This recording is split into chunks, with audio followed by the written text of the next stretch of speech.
អូខេអ្នកទាំងអស់គ្នាថ្ងៃនេះគឺយើងនៅសិក្ខាសាលា EFC អ្នកទាំងអស់គ្នាអាចមើលបានគេកំពុង set up ហើយតិចទៀតហ្នឹងយើងនឹងចាប់សម្ភារបងទី12ហើយសួរសំណួរខ្លះអូខេអញ្ចឹងពេលបងឯងចប់ទី12បងឯងចង់រៀននៅសាលាអីគេ Me personally ខ្ញុំថាចង់ទៅមើល Sydney University ចុះបង បើខ្ញុំវិញអាចនឹងទៅមើលនេះចិនហើយទៅរៀន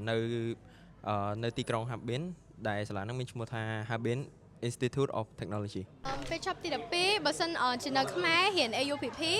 ហើយបើសិនជានៅស្រុកគេយើងអាចគិត New York University ឬក៏ Monash in Australia or Malaysia ចំពោះខ្ញុំពេលខ្ញុំចាប់ទៅ2ខ្ញុំចង់រៀននៅសាកលនៅខ្មែរក៏បាននៅក្រៅក៏បានបើសិនជានៅខ្មែរខ្ញុំចង់រៀននៅ AUPP ប៉ុន្តែបើសិនជានៅបរទេសវិញខ្ញុំចង់រៀននៅអូស្ត្រាលីដូចជា Monash ជាដើមពេលចប់ទី12ខ្ញុំមាន2ជម្រើសខ្ញុំអាចទៅខ្ញុំចង់សិក្សានៅសាកលវិទ្យាល័យនៅ Melbourne ហើយមួយទៀតគឺចង់សិក្សានៅ